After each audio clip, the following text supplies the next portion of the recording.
En las soledades del Kerit, el profeta descansa junto al arroyo. El agua clara canta entre las piedras y el viento acaricia la arena. De lo alto descienden los cuervos con pan en el pico, enviados por el Señor para sostenerlo. En el silencio de la mañana. Vive el Señor, Dios de Israel, ante cuya presencia estoy. No habrá rocío ni lluvia en estos años, sino por mi palabra. ¿Te atreves a hablar así al rey? No temo a ti, Acab, sino a aquel que juzga con justicia. Vive Jehová, Dios de Israel, delante de quien estoy, que no habrá lluvia ni rocío en estos años, sino por mi palabra. No habrá lluvia, excepto por mi palabra. ¿Quién eres tú para entrar sin previo aviso? Soy un siervo del Señor,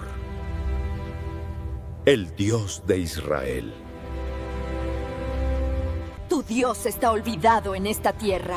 Ahora, declara tu propósito, o muere. Vive Jehová, Dios de Israel, en cuya presencia estoy. No habrá rocío ni lluvia, no por años, excepto por mi palabra. Yo había declarado la guerra a un rey, pero Dios me mandó esconderme, a confiar en él en el desierto.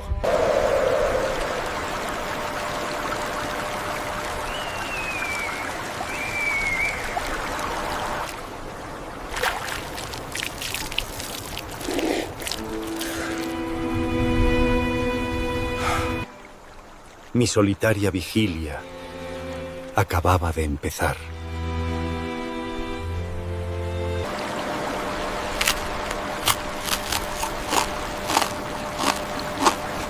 Nos sumergiremos en la vida de una de las figuras más impresionantes y enigmáticas del Antiguo Testamento en el profeta Elías. ¿Quién fue este hombre que desafió a un rey, que fue alimentado por cuervos y que ascendió a los cielos en un carro de fuego? Prepárense, porque su historia es digna de una película de acción. La historia de Elías comienza en un momento muy oscuro para el reino de Israel. El rey Acab y su esposa, la reina Jezabel, habían dado la espalda a Dios y promovían la adoración de un dios falso, llamado Baal. La idolatría y la injusticia se habían apoderado de la nación. En medio de esta crisis espiritual, aparece Elías, un hombre de Tisbé, vestido con piel y un cinto de cuero, con un mensaje directo y sin rodeos de parte de Dios. En su primera aparición es impactante. Se presenta ante el rey Acab y declara que no lloverá ni caerá rocío en la tierra durante años, excepto por su palabra. Imaginen la audacia, un solo hombre desafiando al poder absoluto del rey y anunciando una catástrofe nacional. Después de esta audaz declaración, Dios le ordena a Elías que se esconda junto al arroyo de Quirat. Allí, en la soledad, sucede el primer milagro de su ministerio. Dios envía cuervos para que le lleven pan y carne por la mañana y por la tarde, y bebe agua del arroyo. Este evento nos muestra la increíble providencia de Dios, incluso en el aislamiento y el peligro.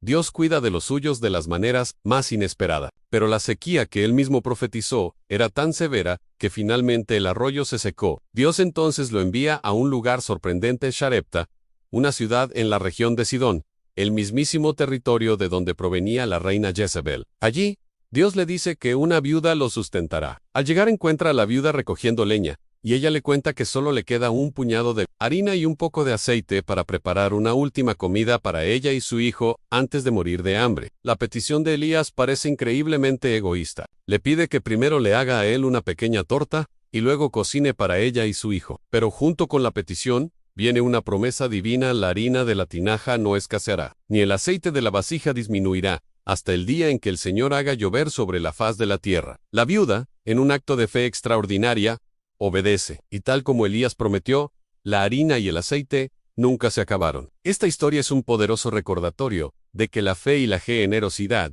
incluso cuando tenemos muy poco, pueden desatar las bendiciones de Dios. Pero la prueba en casa de la viuda no termina ahí. Tiempo después, su hijo enferma gravemente y muere. La mujer, desconsolada, culpa a Elías, creyendo que su presencia ha traído el juicio de Dios sobre su casa. Elías, conmovido, toma al niño, lo lleva a su aposento y clama a Dios 3 veces, extendiéndose sobre el cuerpo del niño. Y ocurre otro milagro asombroso: el alma del niño vuelve a su cuerpo y vive. Elías se lo devuelve a su madre, quien declara: ahora conozco que tú eres varón de Dios, y que la palabra del Señor es verdad en tu boca. Este evento no solo muestra el poder de Dios sobre la vida y la muerte, sino también el corazón compasivo de su profeta. Después de 3 años de sequía, Dios le ordena a Elías volver a presentarse ante el rey Acab.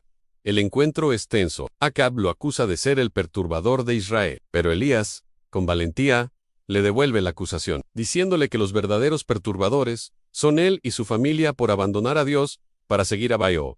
Y entonces, Elías lanza el desafío más épico de su vida, un enfrentamiento en la cima del Monte Carmelo. Él solo, contra 450 profetas de Baal y 400 profetas de Acera. La propuesta era simple en cada bando: prepararía un sacrificio, pero no le prenderían fuego. El Dios que respondiera con fuego desde el cielo, ese sería el Dios verdadero. Todo el pueblo de Israel se reunió para presenciar este duelo monumental. Los profetas de Baal prepararon su altar y comenzaron a clamar a su Dios. Gritaron, danzaron y se hicieron cortes con cuchillos desde la mañana hasta la tarde, pero no hubo respuesta. Elías incluso se burlaba de ellos, diciéndoles que gritaran más fuerte, que quizás su Dios estaba de viaje o durmiendo.